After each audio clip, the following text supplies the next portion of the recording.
Hi friends, I am Kailash and आप देख रहे हैं fast track revision. Fast track revision आज आपके लिए बिल्कुल नया फैक्ट लेके आया है। यानी आज हम लोग जानेंगे नाथूराम गोडसे के बारे में कि नाथूराम गोडसे हमारे देश के लिए आखिर हीरो कैसे बन गए, जबकि उन्होंने हमारे राष्ट्रपिता यानी महात्मा गांधी जी की हत्या की थी। तो चलिए जान लेते हैं कि आखिर हीरो कैसे बन गए। इसके पहले सबसे जान लेते हैं कि नाथूराम गोडसे थे कौन और उनके बारे में थोड़ा सा प्रारंभिक परिचय देखते हैं। तो नाथूराम गोडसे महात्मा गांधी के हत्यारे थे, जिन्होंने 30 जनवरी 1948 को नई दिल्ली में बिंदु रिक्त सीमा पर गांधी जी को 3 बार गोली मारकर हत्या कर दी थी। गोडसे पुणे के एक हिंदू राष्ट्रवादी जो मानते थे कि गांधी ने भारत के विभाजन के दौरान भारत के मुसलमानों की राजनीतिक मांगों का समर्थन किया था। नारायण आप्टे और 6 अन्य लोगों के साथ मिलकर गोडसे ने गांधी जी की हत्या की साजिश रची। 1 साल तक चले मुकदमे के बाद गोडसे को 8 नवंबर 1949 को मौत की सजा सुनाई गई थी। सजा के रूपांतरण के लिए गांधी जी के 2 बेटे मणिलाल गांधी और रामदास गांधी ने दलील दी थी, लेकिन वह भारत के प्रधानमंत्री जवाहरलाल नेहरू, उप प्रधानमंत्री वल्लभ भाई पटेल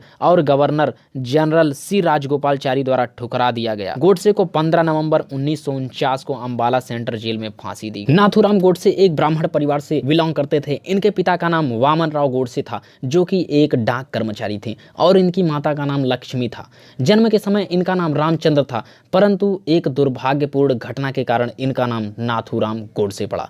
चलिए बताते हैं वह घटना क्या थी जिसके कारण नाथूराम का नाम नाथूराम पड़ गया। पुरुष बच्चों को लक्षित करने वाले एक अभिशाप के डर से इनके माता पिता इन्हें लड़के के रूप में नहीं पाले, बल्कि शुरू में इन्हें लड़की के रूप में पाला गया। यानी इनकी नाक छिदी हुई थी, इनके कान छिदे हुए थे, इनके हाथों में अंगूठी थी, यानी पूरे के पूरे इनको लड़की के रूप में पाला गया था। इनकी नाक और कान छिदने की वजह से इनका नाम नाथूराम पड़ गया, नहीं तो इनका शुरू का नाम रामचंद्र था, लेकिन बाद में नाक कान के छिदने के कारण इनका नाम नाथूराम पड़ गया। गोडसे 1932 में एक संघी कार्यकर्ता के रूप में सांगली यानी महाराष्ट्र में आरएसएस के रूप में शामिल हो गए। इस दौरान गोडसे और आरएसएस के प्रमुख अक्सर एक साथ मिलकर काम किया करते थे और उन्होंने बाबा राव सावरकर की पुस्तक राष्ट्र मीमांसा की अंग्रेजी में अनुवाद किया। जब आरएसएस प्रमुख इस अनुवाद का पूरा श्रेय ले लिया, तब दोनों के बीच में दरार आ गई। गोडसे ने 1942 के विजयदशमी के दिन अपना खुद का संगठन हिंदू राष्ट्र दल बनाया। हालांकि वे आरएसएस और हिंदू महासभा के सदस्य बने रहे। 1946 में गोडसे ने भारत के विभाजन के मुद्दे पर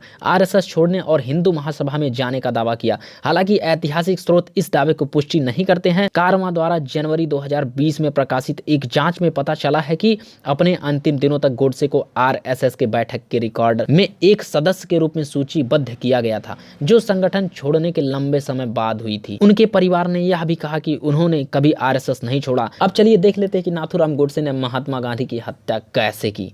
तो चलिए बताते हैं आपको। 30 जनवरी 1948 को गांधी जी जब दिल्ली के बिड़ला हाउस में ठहरे हुए थे, तब वहां पर बहुत भीड़ इकट्ठा थी। गोडसे ने भीड़ के बीच से अपना रास्ता बनाया और रास्ते को पैदल तय किया। इसके बाद उन्होंने गांधी जी के छाती में 3 गोलियां मार दी, जिसके बाद गांधी जी तुरंत ही जमीन पर गिर गए, लहूलुहान हो गए और वहीं देखते ही देखते उनकी मृत्यु हो गई। पूरे सभा में शोक का माहौल दौड़ गया तथा पूरी की पूरी भीड़ सदमे में आ गई कि आखिर ये क्या हो गया।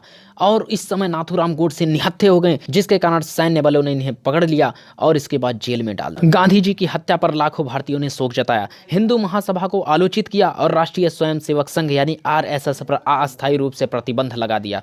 हालांकि आरएसएस ने गोडसे के साथ किसी भी तरह के संबंध से लगातार इनकार कर दिया। इसने कहा कि गोडसे ने 1930 के दशक के मध्य से ही आरएसएस छोड़ दिया था। हालांकि नाथूराम गोडसे के भाई गोपाल गोडसे ने कहा कि सभी गोडसे भाई हत्या के समय आरएसएस के सदस्य थे और उन्होंने आरएसएस को गोडसे से पल्ला झाड़ने के लिए दोषी ठहराया। गोडसे के परिवार के अन्य सदस्यों ने इस बात से इनकार किया है कि उन्होंने कभी आरएसएस छोड़ा था। वह मरते दम तक बौद्धिक कार्यवाहक बने रहे। गांधी जी को गोली मारने के जुर्म में नाथूराम गोडसे को कैद कर लिया गया और पूरे 1 साल मुकदमा चलाया गया, जिसके बाद गोडसे को 8 नवंबर 1949 को मौत की सजा सुनाई गई। गोडसे का यह मानना था कि गांधी जी भारतीय मुसलमानों की सहयोग करते रहे हैं और इन्होंने पाकिस्तान के विभाजन में भी अपना बहुत महत्वपूर्ण भूमिका निभाया, ऐसा गोडसे का मानना था।